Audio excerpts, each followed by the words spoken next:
All right, well, welcome back to another edition of Inside BBI with John and Eric. I went old school on the intro today. I'm John McDevitt, and along with me, as always, senior editor of Big Blue Interactive, Mr. Eric Kennedy. And Eric, this is our first show in September where we are previewing a game after a win. So this is new territory for us. That is absolutely true. This is absolutely true. New territory. I'm not awake yet. I got to wake up. Wake up. There we go. Yeah, it's interesting. It's weird. We talked about it in the previous show. There's the excitement of the win, but then we lost Nabers, and that does dampen it slightly. Not the win, but it dampens the excitement of, okay, where do we go from here? Because now we got to figure it out with another piece. But it does feel good to go, you know what? This team, they played well. They beat a good team. It wasn't beating the Colts late in the season, not just this past year, but a couple of years ago, even in 22, when the Giants had a good early season run, they struggled later on. We had a big win late in the season. It was against the Colts. So we beat a quality team early in the season. It feels good. Here we are. Kind of where are you at? How are you feeling about all this? Well, first, let it be known that I did not bring up the Colts game. You did. So that was me. I'm excited. I mean, it's stuff like this that excited me after the game and reflecting on it. Hey, real quick. Hey, bro, the expectation every time we step on the field is to win. Every rep in practice, every one-on-one, it don't matter. The expectation's to win. I'm proud of y'all boys. It wasn't clean all the way through on the offensive side, but defense, y'all boys held it down for us. Much appreciated. Love y'all boys, man. Let's start stacking this. Here we go. Hey, Big Blue on 3, 1, 2, 3. Big Blue. And so that fires me up. So that's cool. I mean, I hope I'm not jinxing it. I don't think I am. You've been watching the football around the league. Is he the most impressive quarterback so far, rookie quarterback? Yeah. I mean, for what he came into too, right? Like, I mean, he came into a lot of pressure. You're already 0-3. You're coming in, you're playing one of the best teams in the NFL, and you're at home. You know there's going to be an early excitement, but we also know that one little slip up here or there, and the crowd's going to turn on this team very quickly. It's the way he carries himself that I think is a little different. Like, we've been so, I don't want to give him too much credit because I know a lot of people don't like his shtick for a lot of things, but Kyle Brandt had an interesting thing on Good Morning Football. What do you mean by his shtick? Well, because he does this where he's really an over the top kind of, like, he's almost like a pro wrestling guy kind of thing, of where he talks about different stuff, and he gets on, and a lot of people don't really buy into the way he is. But I think the team does. No. Hold on. No, I think you're missing. Yeah. I'm talking about Kyle Brandt. No, I know. I just wanted to clarify. Yeah. I'm talking about Kyle Brandt and what his talk about that people don't buy into his shtick. Kyle brought up the point. The Giants have been bad. We know that. The Giants have lost. We know that. But one of the biggest problems, and it is really a piece from pro wrestling that you could apply, is that if you're going to be bad, you got to be really bad and be really hateful and people hate you, or you're got to be really good and people love you. The Giants were not only bad, but they were boring. They were boring bad. And when you're boring bad, people just become extremely disinterested very quickly. And Jaxson Dart brings something different. Now, Cam Skattebo, standing right in front of him in that video, he's the other piece. These guys coming in together, they bring an excitement to the offensive side. We've always had defense, right? For the most part, the Giants have always been known as defense. Their personalities have always been on defense, minus Odell Beckham. Your personalities right now are really on the offensive side. We've got good players on defense, but our personalities on the offense. Yeah, that's actually an interesting point. But we have missed defensive personalities for a long time too, but I get what you're talking about, like historically speaking. I think you hit the nail on the head. I just think the two young guys, the two new guys, bring attitude, swagger, personality, fun. Now, whether that'll translate to wins, we're going to have to find out. But I didn't see Brandt's comments. So Brandt was kind of sort of comparing him to a wrestler. No, I'm saying that's what he does. He does sort of a wrestling stick at people. He was basically making the point that the Giants have been not just bad, but they've been boring. They've been just uninspiring. They bring no excitement. They're just they lose. They lose boringly. They lose very plain. They're just not exciting. And Jaxson Dart just brings this whole energy, is what he was talking about. It is so exciting because he is the most electrifying guy right now to any franchise. Is what Jaxson Dart is bringing to the Giants. I don't think Skattebo or Dart would handle losing very well. That's my general impression. And I think a lot too many Giants have become, and you brought this up before, have become accustomed to losing and being okay with it. You know, they say they're not, but it's like, oh, well, move on to the next day. So we'll see. Right. Again, we're just coming. This is the second win in 16 games. We'll have to see. This is and we're going to get into it. This is going to be a really important and telling game coming up, even though it's an 0-4 team. And if they can get 2 wins in a row and get to 2-3, we're in a more interesting place. So, you know, after they'd lost the first 2 games and looked so lifeless in some of those, I don't think you and I gave them much of a chance against Los Angeles, and to go in there to beat that team and set up the possibility that they might be 2-3 now it's interesting. As I said in my game preview, it's the NFL never ceases to amaze me at how 1 win or 2 wins can change the picture so quickly. Sure. And 2 losses the same way. So you could be cruising. And again, I don't want to harp on the old days, but you and I went through seasons where the Giants were cruising, like in the 1990 season, and all of a sudden they lose a couple games late. Then they lost Phil Simms. Yeah. But that was like, oh my God, we're dead in the water. So it can go both ways. All of a sudden, sure. you can be like cruising and you think you're in great shape, and all of a sudden it falls, like the Philadelphia Eagles a couple of years ago. Remember when they were like, they were doing awesome, and then they couldn't buy a win down the stretch. Well, I mean, I think the most obvious one, if you want to just apply it to the Giants, right, is 2008. Yeah. The Giants were one of the most dominant teams in 2008. They ran people over. Right. And then Plaxico decides to go to a nightclub with a gun in his pants and shoots Yeah. himself in the leg. But Right. that also involved Antonio Pierce. That was a bit of a problem there. So there was all this stuff, and the Giants just bogged down from there, and their season was over. So Right. things changed instantly. Things can change like that in the NFL. So we'll see. But yeah, I'm excited because they've got these new guys, and it seemed to lift the whole team, and we'll see. We'll move on from there. So before we start looking at the Saints real quick, I went back and watched the All 22 again just to take a look at a couple things that I was curious about that I wasn't paying attention to before. And I think if you go back, and I know you've watched it, anybody else who's watched the All 22, go back and watch it again, though, with an eye for a different thing that you're looking for. I saw the Giants do some things that I didn't actually pick up in the game that they were doing it. They set up a number of plays early in the first half that they used later in the second half. The specific one is the one that you bring up over and over again about how smart Jaxson Dart was, where he was making it obvious to Cam Skattebo, okay, I'm looking at you and you're going to go out, so it looks like he's going to pitch it. Right. You go back to the first half, the Giants ran that same play. They ran that same play, and he actually does pitch it. So when they did that whole thing, they set it up, he gets them to move out, he pitches them the ball. So that later on, that play is actually designed to get everybody thinking that pitch was there because you ran the pitch off that exact same play. It's different if you don't do it at all and he looks like it. Then you're like, okay, maybe we'll catch him, maybe we won't. But they ran the pitch doing the exact same thing. A couple of the other things I noticed too is Theo Johnson was lining up in the backfield a lot. They were lining him up, and he and Skattebo sometimes would switch which sides they were on. He'd be left, right, Skattebo on the right. They would switch, and all of a sudden, Johnson's on the right, Skattebo's on the left.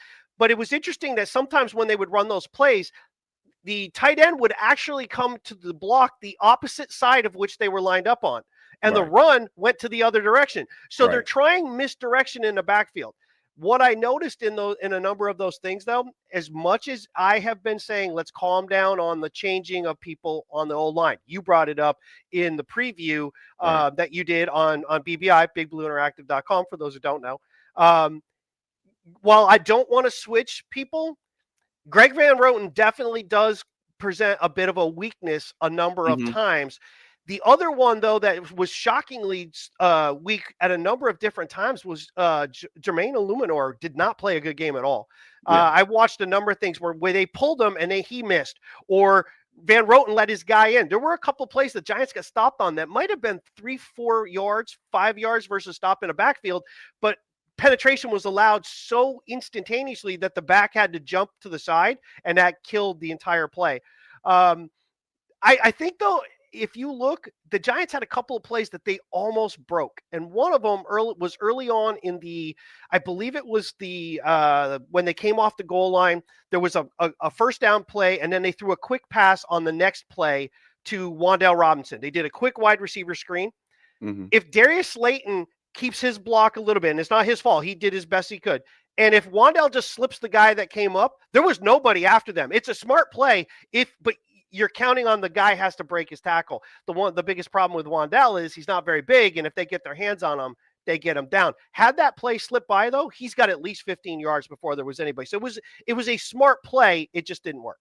Yeah, they do line up their tight ends a lot in the backfield. Bellinger will line up in the backfield, so they're going to have to do more cute, for lack of a better word, nifty, interesting things now that Nabers is gone. They're going to have to get back to kind of what they did in 2022 and sort of scheme things open, because you're not going to replace Nabers. And I know people, it's like I said in the game preview too, it seems like a cruel twist of fate to have Dart come in and then immediately in the same game lose Nabers. And it just doesn't seem fair. And so people, I think, are struggling with, well, we got to replace him. Who's out there? Well, you're not going to replace him. In October, there's going to be nobody out there that can come in there. There's probably not anybody out there that's going to come in there and do better than little Jordan Humphrey. So I think we need to tap that down. And this Odell Beckham talk is just, he's done. I mean, you've got to move past this stuff. It's like pining for an old girlfriend or something like that. Just, let it go. So I get it. I know why people are frustrated, and it's gonna hurt us if we're gonna lose some games now and not look like we might have because he's out of there. And the only upside to it is what we've talked about before, and it will force Dart probably to mature faster because he won't be able to just to sort of let it rip in Malik Nabers' direction. He's going to have to sort of go through his progressions, his reads, and try to find the open guy. So in a way, it might work out better for long term, but in the short term, it stinks. There was a thread yesterday, and I still don't know if it was a trolling thread. It was basically, aren't we better off without Nabers? No. Are you on crack? No, we're not better off without Nabers. There is an odd silver lining to it, though. And I don't mean it like, hey, I'm glad he's gone. That's not what I mean at all. Right. So, and please, nobody just jump in and go, I don't mean that at all. He didn't play at all in any of the preseason games with Jaxson Dart. Jaxson Dart's what he built with the other guys, the guys they're going to have to count on. He played a lot with them in training camp and in actual games in the preseason. So a part of that is a little bit of Dart's going to know these guys from their time a little bit better than he did with Nabers, that he was going to really just be adjusting to. Because keep in mind, Nabers and Wilson didn't even have that much time really in any kind of game situation until week 1. Right. So there is some of that. It's not, you don't gain talent, but you do gain connection. The really sad part about the Nabers thing, beyond the fact that it happened, it's when it happened. That was a free play for the Giants. The Chargers jumped off sides. Yeah, I know. I think it's the only reason that Dart even threw it up, because Nabers was covered. I mean, I think it's the only reason he threw it to him is we got a free play. I'm going to take my shot. And it turns out really disastrous. It kind of sucks. When I went back and watched it, I was like, oh, I forgot. I know. And I forgot they jumped off. John Schmelk brought that up too. He says, you got to be kidding me. It happened on a free play too. And I just want to highlight this before we get off that. Yeah, one of the things about Skattebo is he's, for a halfback, he blocks like a fullback, and it's just fun to watch. It's one of the best parts of his game. It's just watching him like lay the wood on people. It's fun.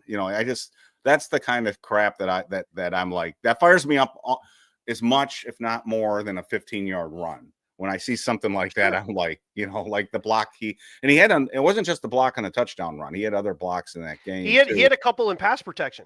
He stepped up and picked the guy coming up in the middle. It was really important. Hold that thought on that for just 1 second. Yeah, I know the elevated. I wanted to talk about this. Yeah. Too. The one thing I noticed too, though, that I think we've talked about. I've said it many times that there's running the ball doesn't mean you're being aggressive. Running the ball doesn't mean you're being physical. Running the ball sometimes, especially the way the Giants do a lot of it, is kind of drop back and then just kind of hand off, which is more of a passive run. You're not firing forward. You're actually inviting guys to try to run by and you're sneaking them through. What I've noticed, though, with the way the Giants are now kind of running a lot of stuff, they're running a lot more like we're just powering it right into you. Even the delays are powered right into you. But the other part of it is in pass pro, when we drop back, we were always really passive. Guys would come rushing through and your quarterback would scramble for his life and hopefully just like Jones, no offense to bring him up, would just run and try to get whatever. Dart moves forward. His eyes stay down the field. He's still looking to try to throw the ball before he takes off running. And that's really opened up. Look at the play to Bellinger on a 3rd and long play that we end up getting the first down. He had another one to Theo Johnson later in the game that really was a big ceiling point of that game. To move forward like that, because defenses cannot account for that. If you come through, they need to run up, and now they're stuck in no man's land. Do I run up straight at him and just let him throw it over our heads, or do I stay back and let him run for the first down? That's a huge advantage to Dart, the way he moves forward, and the Giants need to take advantage of that as well. All right. I wanted to talk about this because this is going to be a really interesting day today, Saturday, for the Giants, because this is the day that they make roster moves. They have carried all week they're at 51 right now. They're not at 53. They have 2 roster vacancies, plus they can elevate 2 people from the practice squad today. So there's probably going to be 4 people added to the game day roster today. And it'll be interesting. And there's a lot of different things going on that are sort of affecting this. So again, one of it is this. We're down to 2 running backs. And I think in an ideal world, they would have liked to have brought Turbo up last week. But they have other issues. All 3 safeties are hurt. Now, 2 of them are expected to play. One of them, Nubin's questionable. But all 3 of them are hurt. So they may be forced to bring up a safety temporarily that they didn't really want to do. And in other words, Turbo might get screwed here because of injuries. And another injury that's been plaguing the Giants is still this inside linebacker mess. Yes. And Demetrius Flanagan Foles keeps getting hurt. And I know no one's picking up on this, but he was a free agent signing in the offseason that they apparently were higher on than the fans were. And they kept him, even though he didn't play at all during the preseason, at all in camp for the most part, because he was hurt. He came back, he got hurt again, and then he came back this week and he practiced all week, except he was listed as questionable for yesterday, which tells me, and Dan Duggan said the same thing, he probably got hurt in practice again. So I don't even know. Now he's listed as questionable, so we'll have to see. But the reason I'm bringing this up is, again, they're really short at middle linebacker still. Remember, there are guys that they had to place on IR like McFadden. So they're going to have to bring up another linebacker again. So before people get freak out, and by the way, Fedoni is on the 53. You don't have to bring him up. He's not on the practice squad. The question is what you're asking is he going to be on the game day roster? And that I don't think they're going to do yet. In a perfect world, they would love to do that, but it's a numbers game. So anyway, long story short, pay attention to what the Giants release this afternoon with the roster, because it's going to be very interesting. They're going to have to sign 2 people to their actual 53-man roster, and then they'll also elevate 2 people. And so we'll have to see who it is. And all those moves will come off the practice squad, I think. So complicating matters, Eric and I were talking about it before we started. The Giants are dead last in cap space. They are the lowest team in cap space. So the fact that you have 2 spots open on the active roster, guys that can be signed, they're going to probably be looking to do that on the cheap. Yes. So when you think of somebody like Odell, as I see the comment up there, we try to sign Odell even if it's for $1 or $2 million. Giants can't afford that. Can't really afford to bring in a guy like that is he cooked or not cooked? That's an interesting question. Let's just say it this way. If he wasn't, why wouldn't some of the better teams in the league want to bring him on to be insurance for them at wide receiver, where there's a number of teams that have guys that are kind of nicked up? for the Giants, it makes no sense. I mean, right now it makes no sense to bring in an Odell Beckham. You just can't afford it. So I'm curious to see what they do. Fedoni, as much as I've been calling for him to be active, I can't imagine that they do it this week. They are too thin in other spots. You have 3 active tight ends already that they play week in and week out. Thing to keep an eye on, too, is the fact that all 3 of those tight ends are playing special teams. Even Chris Manhertz is on. He had a huge tackle on one of the, I think it was a punt return, that Manhertz made a play that had he not made that play, it might have given them a ton of yards after he was like the last line on that one corner. Both he and Bellinger play a lot on special teams. Right. So you look for that. Even Theo Johnson plays on special teams. So that's something to keep an eye on there. Turbo's the interesting one. The Giants went with 2 backs, and God forbid, if one of them gets hurt, you are in big trouble. And you really ran like designed called runs for Dart almost too much that you got to be careful. But you also gave Cam Skattebo 25 carries in the game. I don't know that you can sustain that kind of production with him and without having a third back on the roster to kind of help just a little bit. Like you just want to give some breathers to these guys. But again, safety now is a problem. If you have more than one guy injured, even if one won't play and the other 2 are nicked up, you got to have somebody else who can play safety. And plus, one of those guys that are hurt, or both of them, could re-injure themselves. Right, exactly. One of the things I noticed too, Eric, I don't know if you saw it in the All-22, on early downs, especially early in the game, the Giants played 3 traditional defensive linemen. They were starting off with 3 linemen. They went with Roy Robertson-Harris, Dexter Lawrence, and Darius Alexander were on the field at the same time. Later when they did it, it was DJ Davidson, Roy Robertson-Harris, and it was Garcia. They played all 3 guys early downs. It almost makes me wonder if that's why the Chargers did not run as much as they were going to early until they went to the 2. When they went 2 defensive linemen, all of a sudden they were trying to run the ball. So something to keep an eye on. Yeah, that's a good point. And they did do both in the preseason, and they did do both last year. It's just it catches our eye when they're to 2.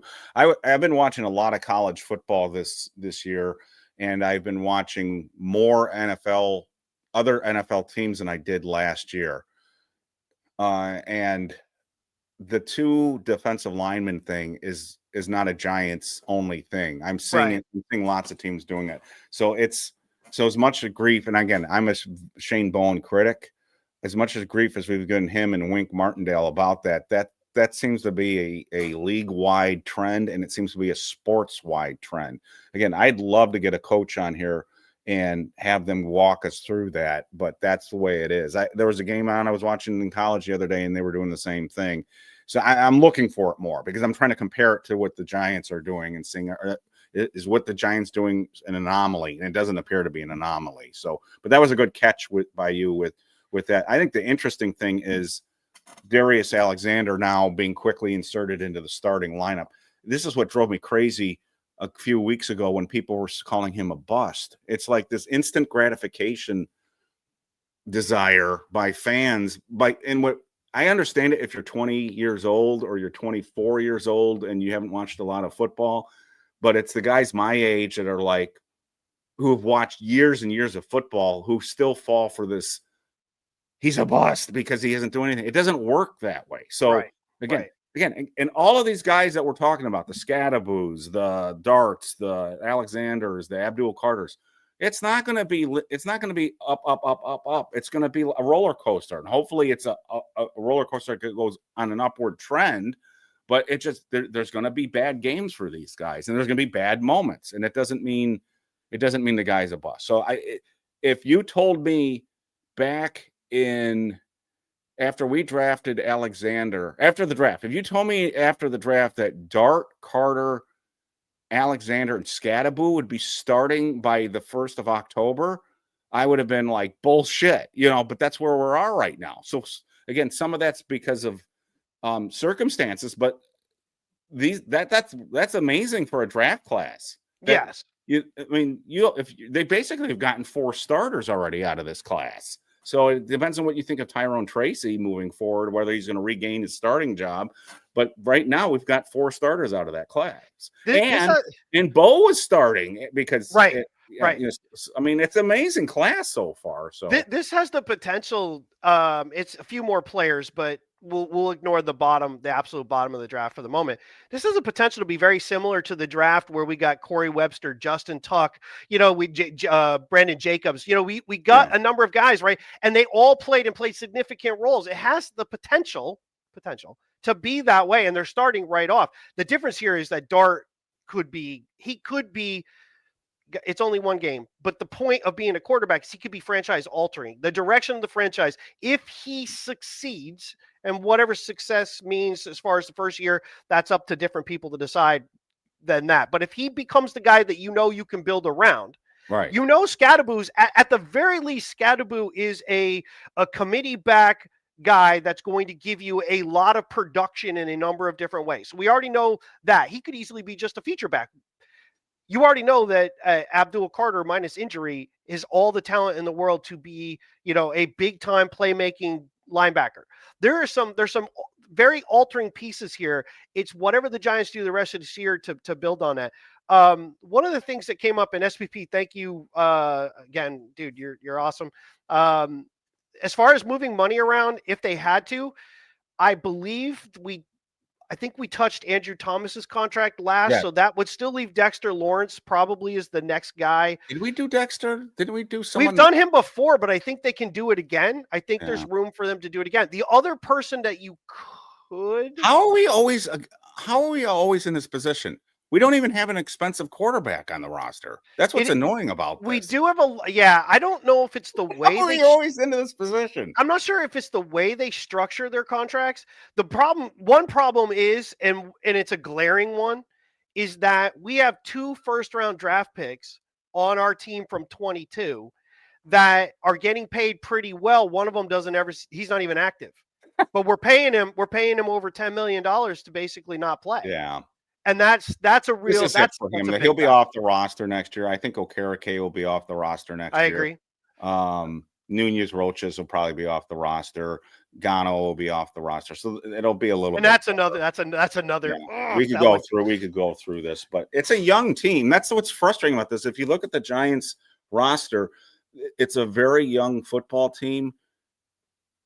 There are a few players that are making bucks, like Andrew Thomas, Dexter Lawrence. Brian Burns, obviously, and Brian Burns deserves the money he's getting. You could argue he's actually underpaid right now. That's a contract they might be able to tinker with, right? You might be able to you might be able to do something with that. Yeah. But so you can go through and there's a handful of guys, but there's no expensive quarterback on this team right now. And I know teams work with the void years and the Giants don't and all that stuff. It's just so goddamn annoying. You'd think we would be, and like you said, you looked at the cap space for next year and it's not great either. It's we're like 20th. We're like 20th or 21st in cap space already for next year. Yeah. And again, like there'll be some of the guys that we're talking about won't be on there. I mean, Evan Neal's not coming back. So we'll get to that. I want to talk about this too. Whoops. No, you're good. You're good. That's one of the things I put together. I thought I hit some button again. I deleted somebody. Oh. I try to give him the benefit of the doubt in the offseason. And as we went through the preseason and as we've gone through the early regular season, I'm like, dude, and this is it for him. What I wanted to bring up with this too is I don't know if you saw his comments this week too. Again, some of his attitudes, again, I know it rubs you the wrong way. It rubs me the wrong way at times. But he brought up an interesting thing that the other receivers haven't, but you just did when you said Nabers didn't really work with Dart that much. What was very kind of an honest answer from Jalin. Jalin said he hasn't worked with Dart that much either, which I thought he would have worked with him a little bit more, being the fact that he wasn't first team. But he said he worked with Wilson predominantly during the spring and summer, and they're still getting up to speed of being on the same page. So the reason I'm bringing that up, not to make an excuse for Jalin, what I'm saying is this is the kind of thing that fans sometimes forget is some of these guys don't work with each other. It's not a video game where you just sort of insert somebody in and he's good to go. both these guys have to sort of learn each other. So in other words, Jalin is probably the fastest guy on the team. I don't know if that's true, but he's probably the fastest, at least on offense. He's probably the fastest guy. Dart may not be used to that yet. In other words, if we see a deep ball to Jalin from Dart, it's going to be interesting to see if it's right on him or not, because he may underthrow him. He may overthrow him just because they're not on the same, they haven't had a lot of reps together. I'm just throwing that out there to be a little bit careful with that. So the opposite of that, what I'll say though, is if you go back, and it pissed me off so much when it happened, if you go back to the preseason game against the Patriots, who threw the ball to Hyatt twice that Hyatt dropped both times? Jaxson Dart. He dropped it on the left side. He dropped it on the right side. Dart then got hurt. In comes Jameis Winston. One pass and Hyatt makes the catch in the end zone. And you would have thought we just won the Super Bowl because he made a catch after dropping two. So one of the parts about him not working with Hyatt or with Dart in the summer. And he dropped 3? Was it 2 or 3? Well, he dropped 2 early and then caught the one from Winston. I don't know if he dropped another one later. I think he dropped one in the previous game. Yeah, maybe I'm piling on. It was definitely 2 early. It was 2 in early on in the Patriots game.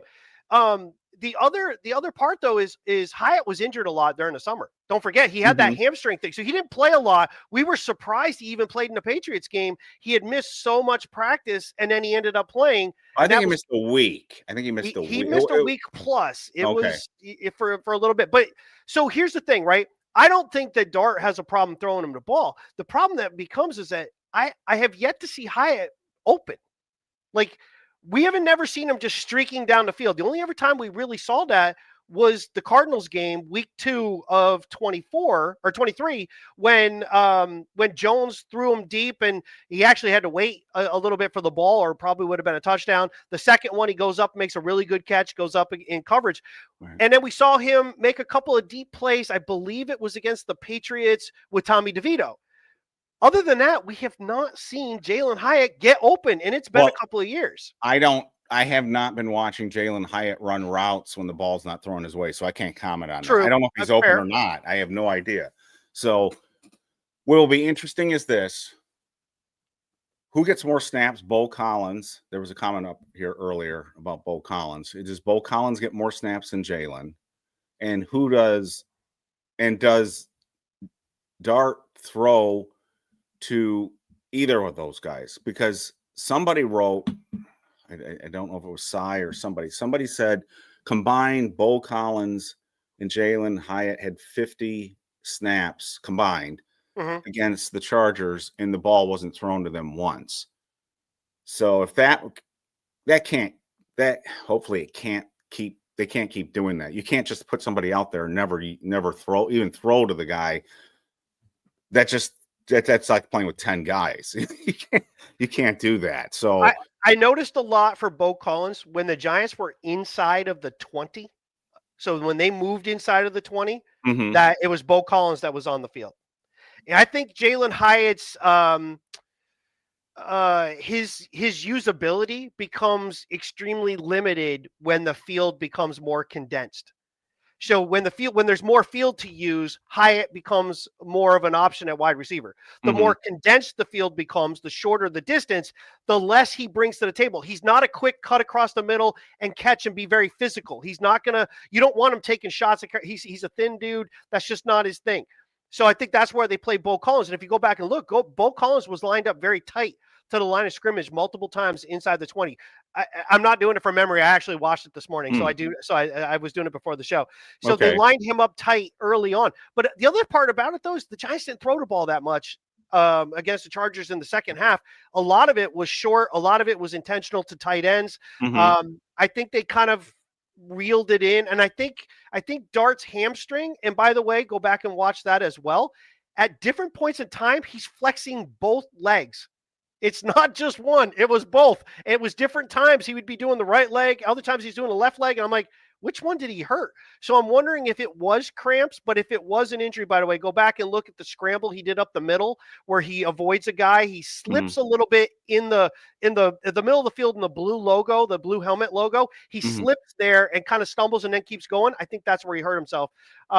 But they anyway, listed it as a hamstring. All week they've listed it as a hamstring. so it must have been that play because it was after that he started where he was flexing. I don't want to spend a lot of time on this, but do you think Nabers is faster than Hyatt or Hyatt than Nabers? Straight line speed, I'd say no. I think Hyatt's faster. I would think think he tested so, right? He tested faster.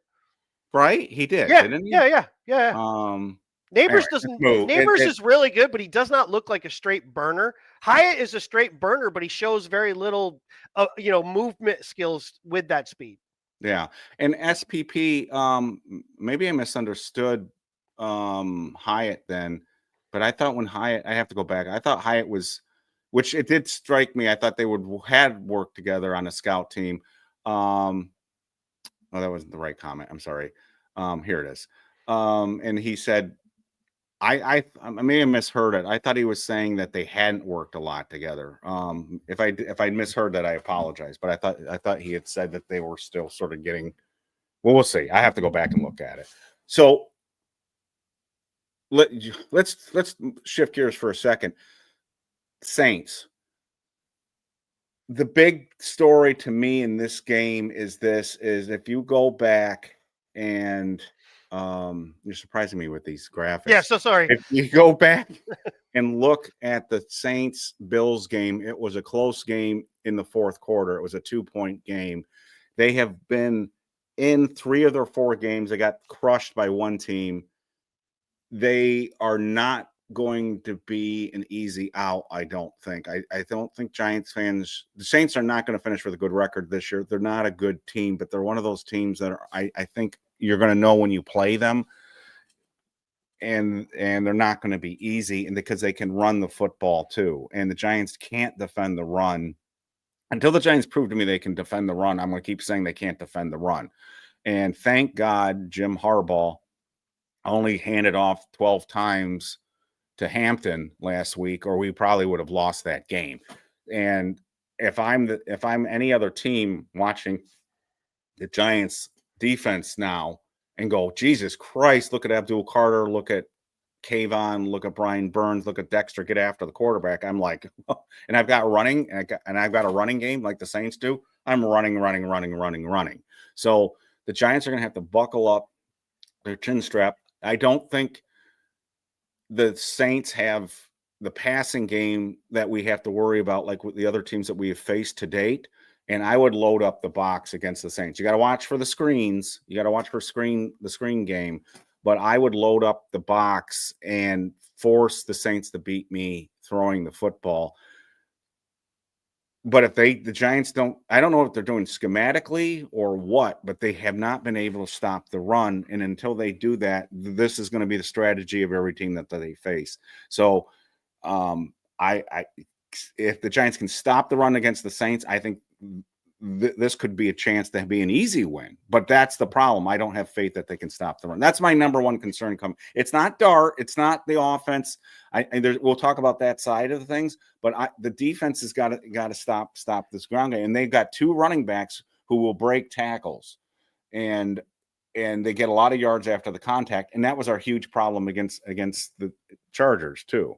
So I'm going to take a different tack to this for just a second. And Andrew, I'm going to put your piece up there real quick. You're agreeing, and I'm not knocking what Eric said. So you agreeing with him is not the reason why I'm putting this up here. I can tell you why he didn't run more early on. If you go back and watch, and I brought it up a little bit a while ago, the Giants played 3 defensive linemen early on downs. They played 3 traditional linemen, plus they had their 2 edge guys. The Giants stopped the Chargers multiple times for 2 or less yards on first down carries. They weren't running the ball early on. The Giants were stuffing it and they were going to pass. What have the Giants shown so far? They've shown that they've had a weakness against the pass. It's the run, yes, but they give up plays in the passing down. So the second the Giants stopped them on first down, I think the Chargers just went in and going, all right, we'll throw, we'll pick up some, and they had 3 good wide receivers. They couldn't have run the ball that much because they ran the ball 13 times and averaged 10 yards a carry. So you look at the first carry, they got stuffed early. They got a penalty on times. Well, hold on, though. They didn't have the ball twice? that often. No, they didn't. They got stuffed early. They got a penalty on first down right before the play even happened, so they went into second and long. They didn't have a lot of opportunities to run early in the game. By the way, They wouldn't even been running at all had the Giants put a couple of touchdowns on the board when they really had a chance to do it, and instead got the one. They had to kick a couple of field goals. If the Giants scored TDs there, the Chargers are throwing the ball Why? the entire game. Why? They would have been down by 3 touchdowns. So they would have been, I won't care. The Giants. I disagree. Run. The only If I'm done, you only know that later when they gave up one really long run. Again, other than that, you don't have the ability to just run down after down. I disagree. It's a bad play. They should not have gone, and they poor tackling on Paulson Adebo on one run got actually carried down the field. I don't understand what happened to a big corner. I disagree. For this game, though, I agree. The Saints are almost going to have to run to stay in the game. If they just try to pass, this game is going to be over. They don't have the weapons outside, and their quarterback is questionable. So they're going to try to run, and they have a running back to do it. And their right guard is out. And they got a rookie left tackle, I think, who's doing very well, but he's still a rookie. And I think somebody else is banged up who's playing. I think their left guard is also banged up, but he's questionable. So and by the way, we should know a lot about this team. Paulson Adebo was on the Saints the entire year last year. He's got to have a little bit. I'm hoping that he's bringing some of that knowledge, and we're able to use that. It is a different coaching staff. It is a different, right. team overall. But the players are the players. That's what. But we also have a corner on the injured reserve who played for the Saints. That Rico guy. I think he was with the Saints. So we got a couple ex-Saints. What I think is funny is one of the injured guys that they have is Isaac Yiadom. I forgot Isaac. He's out. He used to be with the. I mean, I didn't even know that guy was still in the league. No, and apparently he's like one of their better players. So it's like, oh my God, name from the past. But that's my worry is if we can stop the run, I'm way more confident that this game won't get scary. But if we can't stop the run, then it's more nerve-wracking to me. This is a game, though. The secondary better not look. This is a game. The secondary started playing better last week. We better not have a regression this week. We're paying a lot of money to these guys in the secondary. They need to start, and we have high picks in the secondary. They better start making some plays against Spencer Rattler. I mean, this is a guy that they shouldn't be struggling against. So that's my on that side of the ball. On the other side of the ball, we just have to see if Dart and Skattebo can keep this going. It's going to be the Saints are going to do what every team I think that face them now. They're going to say Slayton and Wandale throw it aren't going to beat us. So we just got to make sure that Dart and Skattebo don't beat us with their feet. So they're going to load up, and I think Dable and Kafka are going to have to be prepared for that, and that's where they're going to have to do. And this is where I disagree with a lot of the commentary out there. Unfortunately, I'm not saying they're wrong, but I think the Giants cannot get away from having Dart run the football, though. And I know it opens him up to getting injured, but because of the way the offense is right now without Nabers, I think they're going to have to do a lot of the similar things that Dart did in college, and then that the Giants did back in 2022, and they're going to have to do a lot of RPO stuff and misdirection and things where the quarterback does take off just to keep drives alive. And he won't slide. That's just not in his DNA. When he does, I think we're going to be more shocked when he does slide than when he doesn't. So we're just going to have to hold our breath and hope that he doesn't get hurt, but he's just not built that way. He knows it. He said this week, he said, I know it was stupid for me to stiff arm the guy. That was dumb, but I think he's just wired that way. He's that competitive. So I think if they went back and looked at the film, as they always do, let's watch the tape. They watch the tape. Jaxson Dart's going to see he missed a couple of plays that really would have helped them out quite a bit. He scrambled a couple of times, or they were design rolls, but a couple were scrambles. And he chose to throw one, I believe, went to Nabers. One definitely went to Theo Johnson. They were incomplete passes. Both of them were incomplete passes. Each time they had a drag or a quick turn out in front with Wandale Robinson was right in front of him. He was within 3 yards of him. He should have thrown it to Wandale. Wandale was open. You could have picked up 5, 6, 7 yards from there. That would have just kept it going, but he chose to throw it a little further down the field to a more difficult pass to make. if he takes advantage of some of these things, that's going to keep the pieces going. I hope that they open it up a little bit. Let him pass a little bit more. And there were a couple of times they were definitely going to. The first one that stands out to me is the after the Dexter Lawrence interception and we get down, the first thing that happens is we do a lot of motion. We bring Wan'Dale in motion to one side. He goes back in motion to the other side. As he's going back in motion, Van Roten moves too soon. The ball is snapped.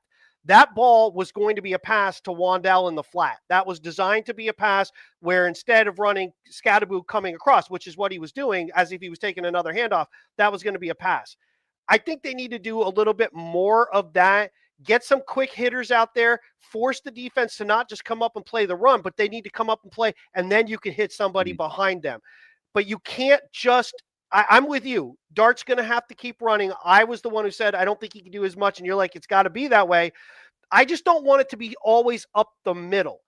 It's fine if he drops back and then runs, but they called a design forward. I mean, literally snap, and he went forward. I don't want Jaxson Dart lowering his head into a pile of people. That's not. Well, I don't want him to do what that you brought this up last time. I don't want them to do stuff like that on the goal line. Yes, that's what I'm talking about. Yes. Like condense the formation. If you spread the formation, that's different. So when he scored from 15 yards out, they were spread out, and Skattebo got that great block. That's fine, but I don't want to condense formation and have him like run from 3 yards. That was dumb.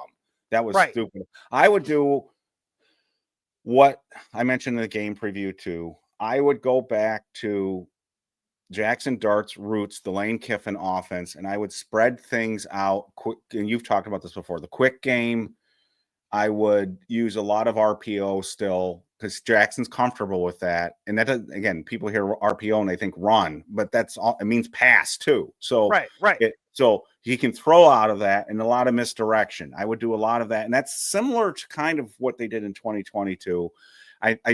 We saw some of that last week with the Chargers, or not some. We saw quite a bit of that with the Chargers, and I think I'd be surprised and disappointed if Dable doesn't do that because there's a comfort level with Dart. He's familiar with that, and he's comfortable with that, and you're not trying to force him to do something. Because right now, what you want Dart to do is you want him to grow, but you also want him to experience success and boost his confidence. He's a pretty confident guy anyways, but you want, so give him something comfortable to do. When you're good at something, you usually do well with it. So don't try to make him do something that he's not really, comfortable with. And that's what I would do. And we'll have to see if he can take advantage of that. Like you said, he missed some things last week, but he didn't lose the game. No, he did enough to win the game against again, they were the third ranked defense coming into that game. I checked yesterday. They're still the third ranked defense. So that Chargers defense is pretty darn good. So, and they've beaten up some quarterbacks. I mean, they beat the Chiefs. They beat Patrick Mahomes. Yeah, they beat their entire division. They played all three of them and beat each one. I mean, it was really an impressive win for the Giants, and we should still not underestimate that. But for us to continue to feel good, they've got to go down to. I don't know about you, John. I hate playing winless teams because they're going to win at some point. Nobody stays winless in today's football. So the Saints are going to win a game. We just got to pray this isn't the week that they do it. That makes me, and that's why sometimes I do like playing a team that's undefeated like the Chargers because they're going to lose a game. So in a way, I'm kind of rooting for the Eagles to win this weekend because on Thursday I would like them to be a little bit cocky and expecting to easily beat the Giants too. I would not want to play the Eagles after a loss. I know I'm getting ahead of ourselves, but it's so one of the things that I said when we previewed the season is I said, look at the schedule, right? You were having fun with it. I went through and you had a chart. You were all organized. I saw the chart. The Saints are coming off a game with Buffalo on the road. They were in it for quite a bit. The emotional letdown of losing a game when you're playing a better team and you're in it, and then you just kind of can't get through of it. And then you come home, it's not like they're playing Carolina, Tampa Bay, Atlanta, teams that they hate. It's in their division. They're playing the Giants, and the Giants haven't been that good. So this is a game that the Saints aren't they're not all amped up per se. The Giants aren't, looking at them as a heated rival. This is a game that's really going to come down to who's better playing and who's better coached in the game. That's all it's what's going to be. I don't care what their record is. It's just going to be who plays better and better coached. This is where Daboll has to prove that he belongs as a coach in the NFL. You've got a team you should beat. You have talent on your defense that far exceeds any talent that they have on their defense. You have players on offense. Your offensive line is the 5 guys that you started early last year. It's the 5 guys that you want working together. And Andrew Thomas, by the way, is a difference maker on our offensive line. If you haven't noticed so far, it is night and day. We're not paying enough attention to the fact that this is a wood table, knock on wood. He's come back without basically practicing. He had a couple of practices, but only one maybe that he was basically really like hitting somebody. Most of them, these are like practices and shells. I thought if he came back, he was risking injury, but more than that, I thought he was going to be rusty as hell. He's been throwing shutouts out there. Yeah, he's playing very good well. Guys. I mean, not crappy players either. That's the thing. Is Spencer Rattler really 0-10 as a starter? I didn't know that. Is he? I'll look right now. I'm going to be brutally honest with you guys. I have not watched a lot of the Saints in the last couple of years. And it was funny. John Schmelk said the same thing. He had to ask somebody. He said, "I have not been watching the Saints." So I aware of a number of their players like Alvin Kamara and how dangerous he is, but I just have not. So I've not seen a lot of Rattler. I do know Rattler, and I read commentary on this from people in the Bills game that he will. You got to watch him with his feet. He will scramble for things. But I agree with you, John. This is the kind of game that I put in. He's 0-10. So I put again, in a way that's scary though, but it's scary, but it's not scary. You know what I mean? It's like the odds. So it's like that thing. Remember as a Giants fan when the backup quarterback used to come in? Oh my God. Every time. Every time. Kill the Giants. So you actually did not want to face the backup quarterback as a Giants fan. You did not want them coming in the game because it was every freaking time the backup came in, they would beat the Giants. It was like, no, don't knock the quarterback. Except for I think it was 2015 where we were like 0 and whatever. And then we played a string of like backup quarterbacks. I think Josh Freeman started it off. We played we won a bunch of those games. We're like, oh, we're back. Oh, and then the season went, no, we're not. Yeah. And this goes back in with Parcells. I mean, remember we're going, who the hell is Jay Schrader? Yeah, 85. Yeah. You take out Joe Theismann. Next thing you know, Schrader just rips you apart. You're like, okay. Not good. So I do think, though, this is the kind of game because, again, the rest of the schedule still, again, we'll have to see, is still a bitch. And this is one of those games that if you think Daboll's got to win 6-7 games to keep his job, this is one of those places where he's got to get that win because there's not a lot of wins on the schedule. It looks like, again, that can change. John has brought this up before, but this looks like one of those games. Question for you. Are you surprised the Saints are favored?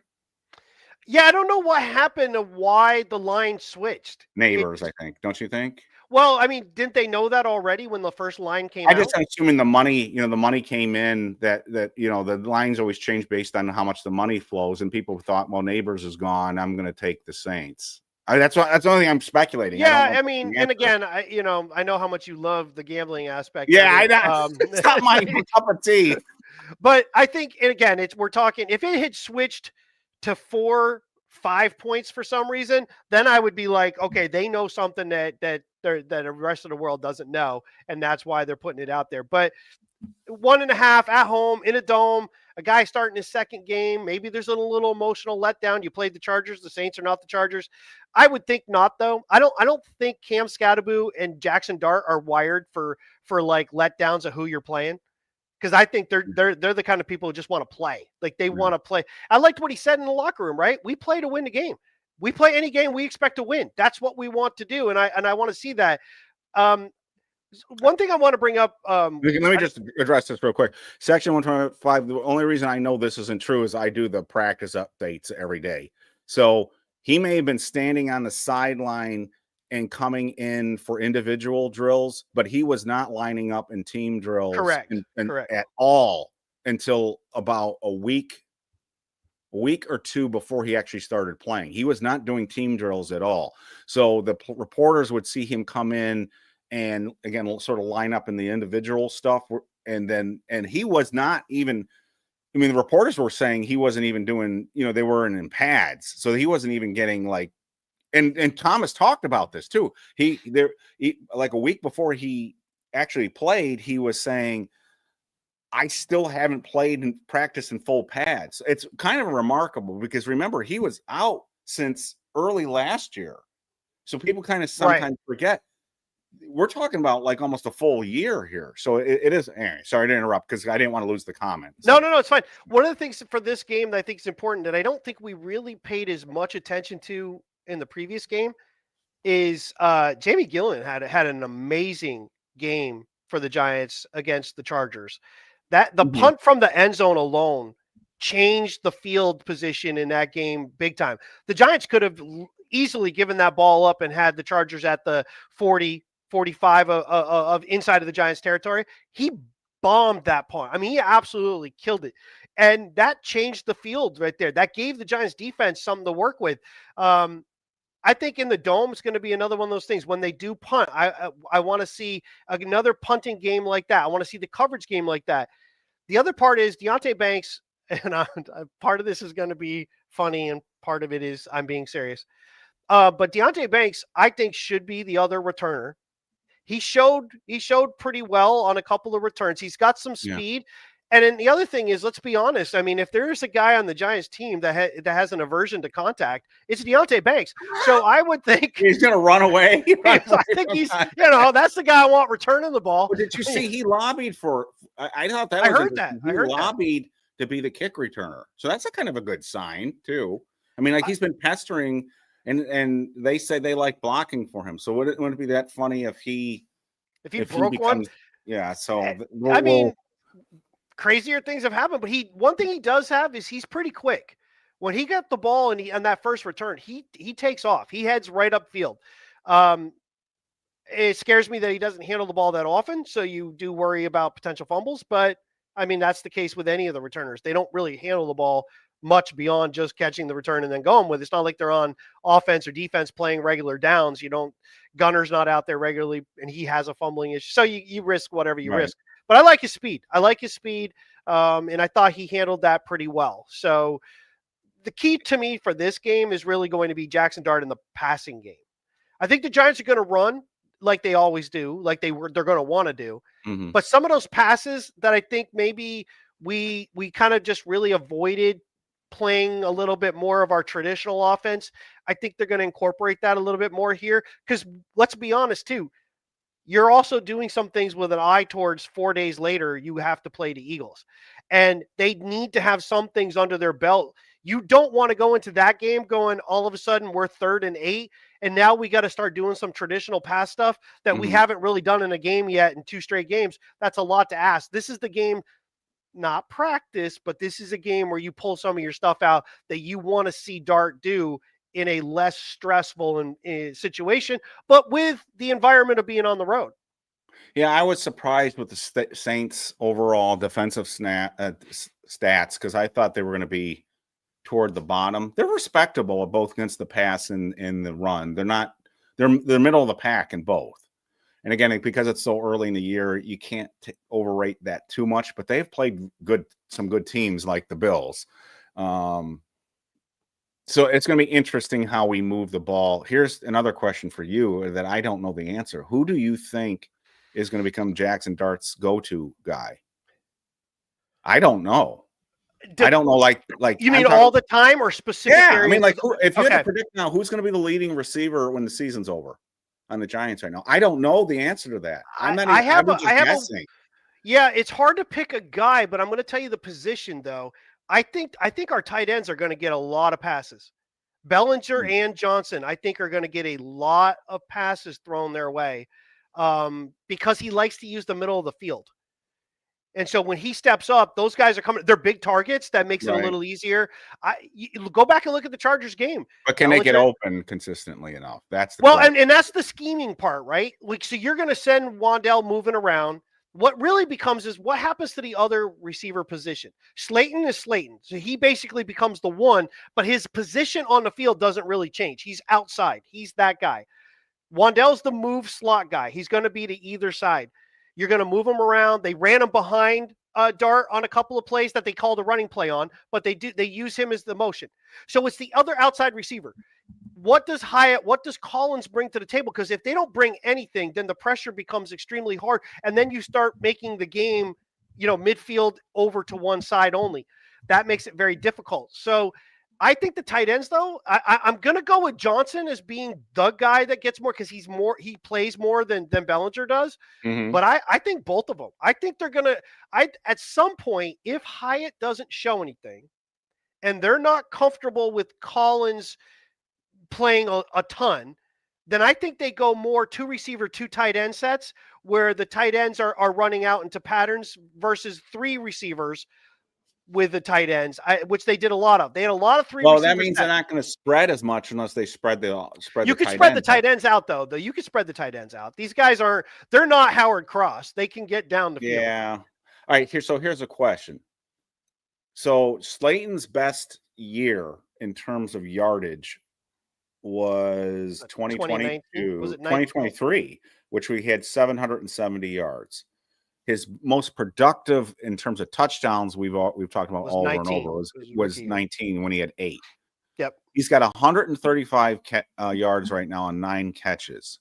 Do you think he gets near 1,000 yards in this year? He's got 12 games left, and he's got 135 yards now.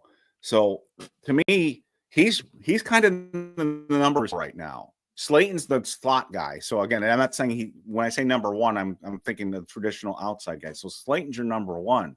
So whether you like or dislike Slayton, his problem has been he was teamed with Daniel Jones for the bulk of his career. Sure. Now he's not teamed with. So we're going to find out about Slayton learn a lot about Slayton, I think, in the next 12 games. I'm going to be very curious if he breaks that 770 mark. Yeah, and I'm going to be very curious if he gets anywhere near that 8 touchdown mark. Because keep in mind that 770 was a bit inflated with a couple of really big plays with Tyrod Taylor being the quarterback. So he had a big pass catch down the field. I want to say it was against the Rams. I might have the seasons wrong, but I think it was against the Rams. He had the big catch down the field against the Eagles, and those were Tyrod Taylor throwing the ball. Right. But that gets back to what I was saying about he was kind of teamed with Daniel Jones. Right. No. But what I'm saying is I don't think Dart's not going to be the 70 yards down the field, throw the ball. It's probably going to be more of a 30, 40 yard, and then you're running. So with Tyrod would throw that works for me too. But Slayton didn't make a lot of those plays. He ran deep down the field, and Tyrod hit him wide open deep down the field. So I don't know if he can get to that point. So I think 770 is going to be pretty high. Here's a weird one. It doesn't matter, but I want to put it out here. Anybody who saw on X an exchange that was going on back in right before the season started and the rosters were being established. Bobby Skinner, I don't want to keep bringing Bobby up in any kind of negative way, but he put something out there that I thought was a really weird stance to take. He said, quote, "I would bet my life that Gunnar Olszewski will not get 100 yards for the year." And I was like, that's a weird bet to take when all he has to do is have a couple of injuries and all of a sudden Gunnar's playing and he has like 7, 8, 9 catches over a couple of games and he gets to 100 ugly yards. That's a weird to bet your life. So I was like, I don't know, man. I'd be careful about that. Didn't we have somebody like Paul last week say he would shit in his hat if the Giants beat the Chargers? Paul, if you're out there. Somebody did say it. Somebody did. By the way, speaking of, I was going to do this early on. So I got a cool email this week from a couple who basically hit the road for the last 2 years. They bought an Airstream and they're traveling the country and they're going from place to place. And they say they listen to Inside BBI when they're on the road. So it was Will and his wife Penny, and they just got a new dog, Granite. So I just want to do a shout out to you guys. Nice. You're on the road, and they say they listen to us when they're, I guess, driving or at their destination or whatever. I thought that was kind of cool. So shout out to you guys. So I would say one of the things to watch for is the Giants are going to use a number of different players. The really interesting piece will be actually this game with the fact that you're playing the Eagles 4 days later. The use of players, you're probably going to try to juggle. So I want to actually, I'll get to the next part of it. You're going to want to juggle some of those guys that you use, right? You're not going to want to have some people just like Skattebo. You're probably not going to want to run him 25 times knowing we're going to turn around 4 days later and we're going to need that guy. Singletary should get some more carries in this game. That's a good point. Point. You should see that. Some of the receivers, Gunner had a connection with Dart in the preseason. I would not be surprised if they use Gunner in the slot every now and then. He brings a little bit more. He's just a guy who could make first downs. He hasn't done a ton, but they could use him, especially not knowing what you got with the other two. So there's a lot there. The other one that I want to switch to, going back to the other side real quick, Dexter Lawrence was sick most of this week. Oh God, yeah, we haven't talked about that. That makes me a little nervous. How much he didn't practice all week? What was he sick with, and how much I want to worry that anybody else might get it before the game happens tomorrow. B, which happens all the time in the NFL, absolutely. B, how much do I want to play him when I know 4 days later we've got to play the Eagles? So you're going to want to spot him as much as you can. So here's a question. But we got to win this game too. Oh, no. I know. But here's my question, right? They brought Garcia up last game, right? That he was one of the elevations. He's on the 53 now. Okay. Do they bring up a Chapman to bring another defensive tackle up so you can rotate more? I almost feel like remember Nunez Roches is probable now. So he's coming back this week. That's a good point. They probably don't need to do that. The reason I'm hoping for Chapman is if you do that, then you don't necessarily have to go another running back. You could bring him in and let him be the fullback and block a little bit. I really want to see them goal line to have that, but everyone wants to see that. Everybody just on the goal line. But yeah, so there's some things they would like to do, but the injuries have screwed them right now. So I think I think if Nunez Roches was not probable, Chapman would have a good chance to come up. And I think if a lot of it, like the safety and the inside linebacker injuries weren't there, I think there's a good chance they could have been brought up Chapman by now. But I think their hands have been tied a little bit. Like last week, again, people were really mad, some people, that Turbo wasn't brought up. And part of that was because, again, their hands were tied by the injuries at the other positions. So that's unfortunate. But you brought up a good point. They're going to have to keep thinking about the Eagles in 4 days after this. They'll come back. They won't practice on Monday. They'll have Tuesday. I think they have Tuesday off in terms of, I think they have Tuesday off, and they'll have they'll have a walkthrough on Wednesday, and then they're going to play again. That's why I hate Thursday games. And Thursday games are awful for the road team. So that's another advantage for the Giants, even though they're just down the turnpike, but there's a travel day in there too. So that's why and Thursdays, it's an injury issue too, because when you play that close together, the league is so full of shit. They always say they're concerned about injuries, and they do these Thursday night games. They're so full of shit. If you really were going to do stuff like that, you actually should allow for additional roster spots on those shortened weeks. You should be able to have more players active for those games. The other thing for the Eagles too, while we're talking about that real quick, their game is Sunday against the Broncos. Right. And the Eagles have some injuries on their offensive line. Lane Johnson has been injured multiple times. Did he get hurt again? He was injured again, I believe, against the Bucks. I think he was injured a bit against the Bucks. Okay. But that's a thing to keep an eye on, right? That's a very physical game that they're going to play with the Broncos on Sunday and have to turn around 4 days later to then play the Giants. So they're going to be on the same. So it behooves the Giants to not only A, win this game for obvious reasons. B, the Giants have had multiple opportunities. Dallas being 1, Kansas City 2, I was going to say San Diego, Los Angeles 3. Each of those games, the Giants had a chance to really put a stake in the other team early in the game, and they couldn't get as many points as they should have, even though they were in the red zone multiple times. Against the Chiefs, we blew multiple opportunities to really put a dagger in them early on, and we didn't. They got to do that with the Saints, though, especially with a game 4 days later. You want to get, I hate to say it this way in a world of violence, but you want to step on their throat at this point, and you need to just keep it there early on. Don't give them a glimmer of hope and allow you to do whatever you want in the second half, move players in and out, kind of look ahead to Thursday once you get later in the game. But if this game stays close, now rotating guys, not going to be on your agenda. It's winning the game. Yeah, that's why I'd like them to be able to figure out some way to get Fedoni on the active roster just for the red zone. People have brought that up too. Yes. He'd be better in the red zone than Wandell because of the height factor. Yeah, Andrew, real quick, we talked about this earlier in the podcast. The thing that flying under the radar is Demetrius Flanagan-Foles keeps getting hurt, and he appears to have gotten hurt again in practice. So they got to bring up another linebacker. So yeah, that's one of the things. The issue at inside linebacker and safety. So they're going to have 4 things today. They're going to bring up 2 guys from the practice squad to put on the 53, and then they'll have 2 standard elevations. So it's going to be interesting to see who the 4 players are that are going to be able to play on Sunday for them that are currently on the practice squad. I don't think they're going to sign anyone off the street. They could, but if they did, the guy's not going to play in the game because he won't know any of the system. So would you say a lot of people have almost penciled in that little Jordan Humphrey is going to be brought up or actually signed to the roster? I'm not 100% sure that that's the case, and there's really no. Wait, I'm sorry, what's not the case?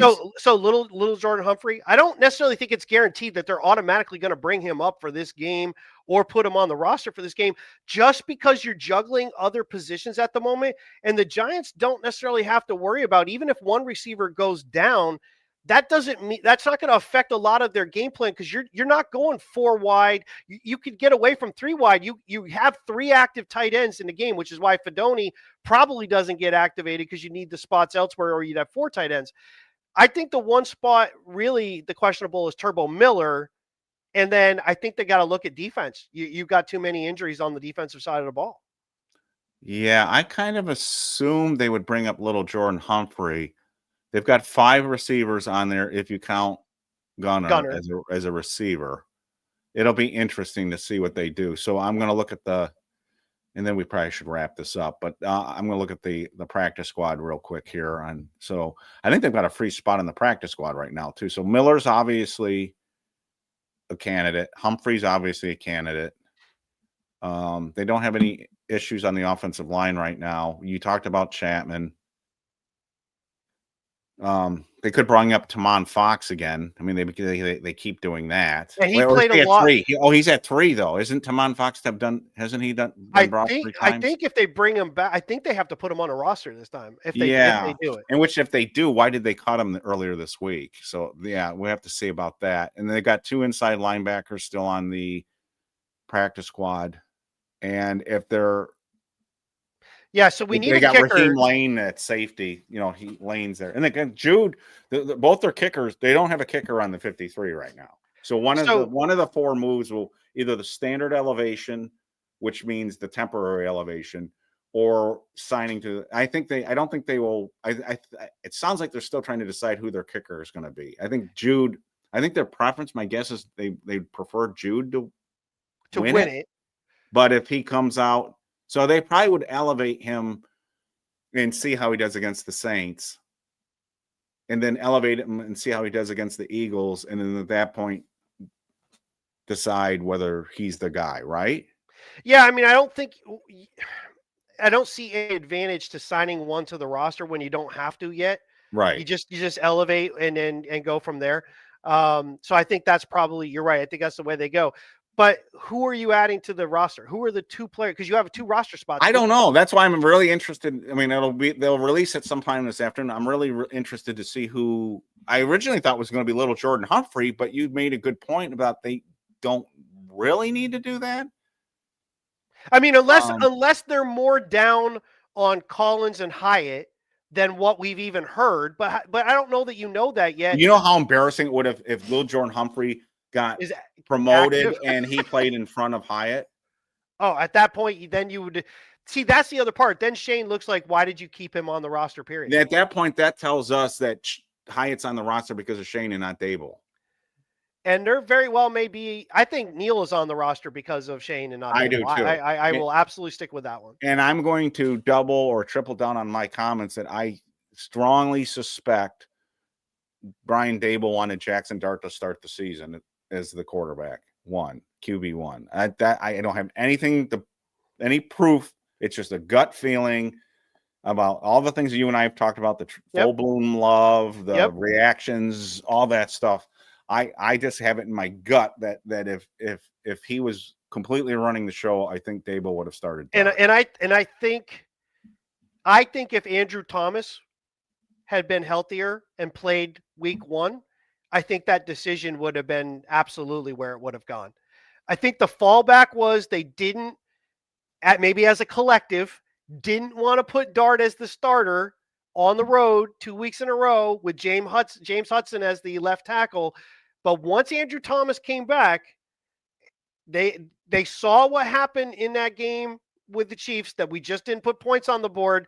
They knew at that point it's time to go. You can't say no anymore. He's just a better option for us. I agree with you. I think I had called it that he was the backup very early on, that there was no way, because Daboll just too much was obvious. But I think you're right. I think he wanted him to be the starter. And I know someone got mad at us for going down the rabbit hole of conspiracy. It's not a conspiracy. It's putting things together. You don't say I love you and all this other stuff to your quarterback you just drafted if you don't want that guy on the field. He wanted him on. Look at his demeanor. Look at the way he acts. This is Daboll from 22, the way he acts, not 23. 24, he was depressed, lost weight Daboll, and he just looked like he was Linus and he couldn't find his blanket. It was awful. But look at him now. He's energetic. He actually speaks to them, even when he doesn't say anything. He speaks to the media a little bit. This is his guy, and I think you're 100% right. So back to the roster real quick. I think the question's going to really become what do they think they have at wide receiver, and what do they, if Collins and Hyatt are going to be given legitimate opportunities, right, then you don't necessarily need Humphrey for this game, because you're not going to go. Your plan isn't to go in and throw 40 times. So I think you're fine with, we'll mix and match and move guys around, and our tight ends will do that.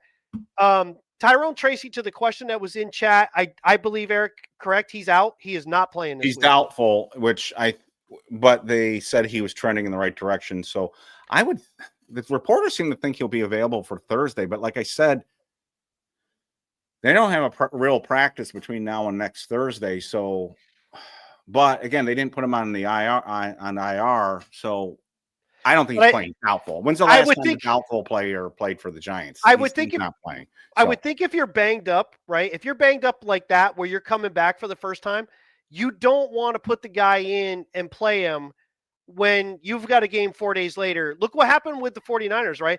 They bring Brock Purdy back with his toe injury. He plays a game, and then they got to play on Thursday, and he couldn't be ready for it. So they had to go with Mac Jones again. So I think that would be the case with Tracy. If you brought him back for this game against the Saints, you're probably not going to have him available against the Eagles. 4 days later, he's just not going to be ready to go. I think you give him that extra time. He plays the game with the Eagles. Now you got 10 days before you play again, and that's a better piece. So I almost think the Giants, don't be surprised if Turbo Miller's not brought up again. I have a weird feeling that they need players elsewhere, and I think they can get around just with what they do without having to have three backs. I could be wrong. I hope I'm wrong, because I don't want to see Cam Skattebo get worn down. Right. But I think they need other stuff, and we keep juggling names of what are you gonna do. But they do have 4 spots, so they have 2 open on the 53, and they can bring 2 up. So Turbo could be raised. We'll see. It'll be like stay tuned, guys. Later this afternoon, check back with the site, because I'll pin it. But I think they usually announce it sometime around 2:00. And I think you're right on there. So we should know, and it's stuff like that. Sometimes that's interesting to see, and I think he can help in the passing game if they spread things out. Turbo looked pretty darn good as a receiver in the preseason. Yeah, Alex, I've wondered about this too. What would we? I know how John would feel, because John's the optimist. He thinks we would have we would. Well, you are. We would have.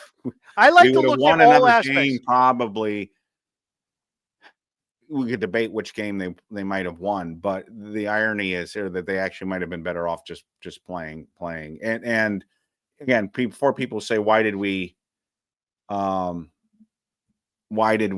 sign 2 veterans? They didn't know they were going to be able to get Dart. That's revisionist history to say, well, you knew the Giants knew they would get Dart, so why sign 2 guys? Dart could have been drafted before the Giants. The Giants might not have been able to trade up to get him. So you don't even know. But I will say it is revisionist history to a degree to that point, to the Dart aspect. Yeah. The question we always had, though, is why go sign 2 veterans if in your plans were to draft a quarterback at some point, 1, 2, wherever you were going to do it? What if they couldn't have? What if they? But you already had Tommy DeVito too. So but would you really? But what difference does it? Would you want to go into the season with Tommy DeVito and Jameis Winston?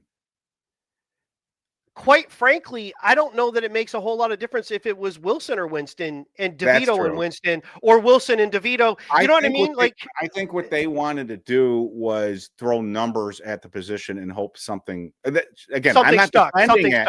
Something stuck. I'm not defending it. I think that was the. And again, when you and I were talking about this, we were surprised because if people remember, they signed Winston. And we thought that was probably it. And then we were but they were rumored to be talking still to Rodgers and still rumored to be talking to Wilson. I don't remember. What did we think? Did we think that they were going to sign another? I don't think we thought they were going to sign. Maybe we thought Rodgers might be in the picture still. We were getting to the point where because I remember exactly when it happened. We were actually, you and I were recording an episode that we were not doing live. We were recording it with Patty Traina when the announcement came out that Wilson was the quarterback. So we actually ended up talking with Patty about that. That announcement came out while we were recording. I don't remember what we said. I'll have to go back. Well, we were surprised because there was still, is Rodgers an option? And the Giants are waiting. Other teams are waiting. Pittsburgh's waiting. And it seemed to become more and more obvious that the Giants were not a Rodgers option. Not necessarily the Giants didn't want it, but that Rodgers didn't want it. Well, the Wilson signing, I do remember this. The Wilson signing, and we reacted to this, told all of us, I think Patty too, they were done with Rodgers. They were done with. Yes, that part was over. Yeah, we were like, they said, screw this. I mean, and it's in hindsight, it's obvious. But when it immediately got released, we were like, well, they've decided that they're not going to wait on him anymore. And the bigger part that became very obvious is they signed Winston for 2 years. They signed Wilson for 1 year. Yes. So that's where we were like, okay, this is Wilson's job to win this year. Winston clearly is looking at as a guy to be there for a couple of years. So it's revisionist history now when we look at it and say, well, they got Dart. Why'd you do this? It doesn't really matter. The fact is, I think there's while we can't 100% prove it, I'm 100% with you that I think that Daboll wanted Dart. As soon as he got Dart, not only drafted him, but I think the second he started getting him in camp and he saw the way they were able to do something and what he wanted to do.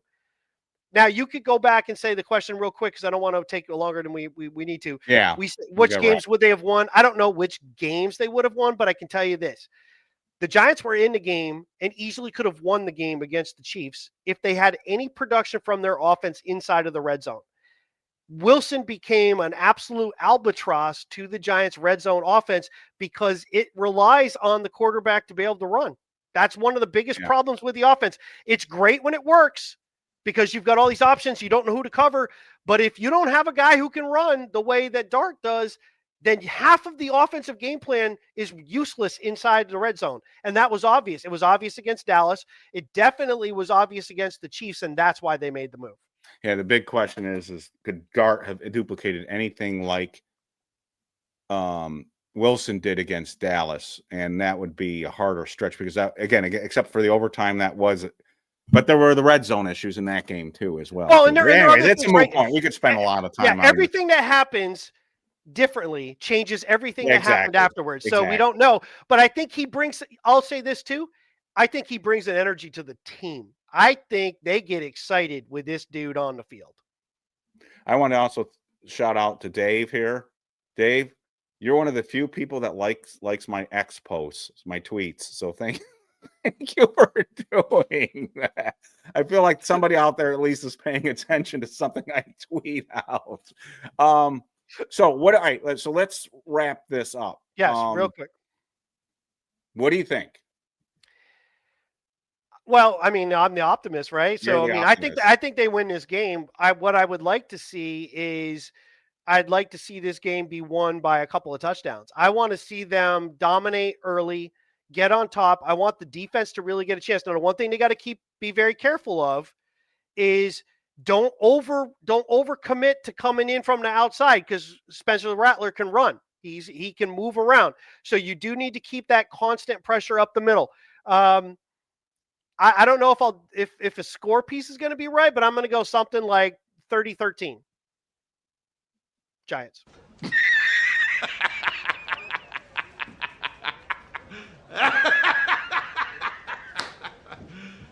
You serious? You set me up. You so set me up. Oh my God. Nice. Well done. You said 30-13? I did. 30-13.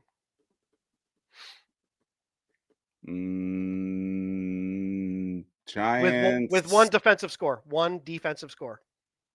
Giants 27-13. Oh, Close so my to you. my fucking 30-13 Yes, I know, is so I know. crazy. You can respond to me Don't worry this about way. the field goal. Gay. Well done. Well done. Yeah, I know, right? SVP, he totally set me up. He was ready to go. He was ready to go. So, with that real quick. I don't know. Look, this is stupid for us to predict two or three score differences in a team that's won 2 out of 16 games.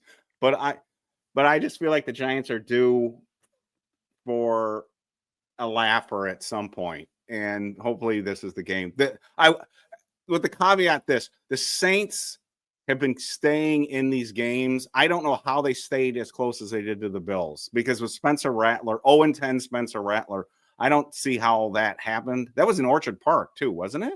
Yeah, but keep in mind, the Bills have had some pretty intense Rough games. games. And it's kind of probably a little hard to get up for that one. You can see that you get left in a game, and then they took it over at the end. But yes, it was in Orchard Park.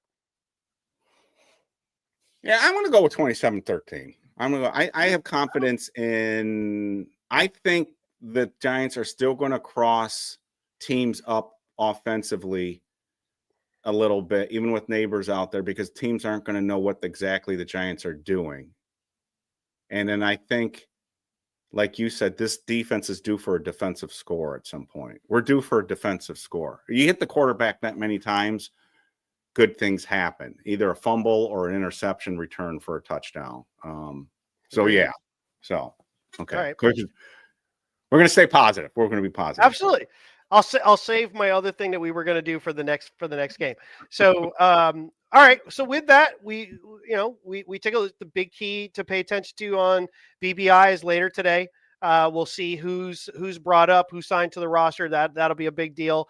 Also, keep an eye on that we don't suddenly hear somebody else is sick, because that's something to keep an eye on. I hate it when someone. Oh God, can you imagine if like a Dart got sick or something that? Oh my God! If we started, that would be awful. Yeah. That might have been one of the reasons why he was not practicing too. Like, keep him away from everybody and just kind of Yeah. So, and I think Big Blue Blogger brought that up this week too. I think he mentioned that on the site. So, but it's not think negative, positive. Yeah, positive. no, we're just gonna go. So I gotta keep the routine going. So in Dallas, I wore my Inside BBI shirt. We almost won the game. Last week against the Chargers, I wore my Inside BBI sweatshirt. I will wear another Inside BBI shirt for this game. I got to keep it going, baby. So we gotta stay on top of it. So if you want merch, by the way, just go to it's insidebbi.printify printify.me, and you can just get your stuff there. Feel free if you want just to. Where was I going to do that thing? And as you walk down the street, people take a look at you. Will take a look at you and say, Gay. Oh, that's weird because I thought they said that's the BBI guy, but maybe I heard it wrong. So anyway, feel free to use the QR code, and with that, Eric, we'll wrap this up. I am thinking about, and I got to get Eric to agree to it. I think maybe we'll do a recap of the Saints game early on, but I think we should do a pregame show on Thursday night. I'm just saying we'll talk about it. We'll talk about it. You mean like a pregame and then turn it off before the game starts? Well, unless you want to go during the game, but it's the Eagles game, and I know you can't. So I thought pregame. We'll do it before the game. You don't want to see me during the Giants-Eagles game. I'll be throwing things, tearing things off the back of the wall. You should have seen me against the Chiefs game. So with that being said, we're gonna drop out. I'm gonna tease this. So if the Giants win against the Saints and the Eagles win in Denver, Giants beat the Eagles on Thursday night. And there's a lot that I wanted to cover other stuff about the rest of the league because there's a lot that could change, but too early, too soon. But we'll talk about it soon enough. Like, subscribe, all that good stuff, and we'll catch you again real soon. Appreciate it.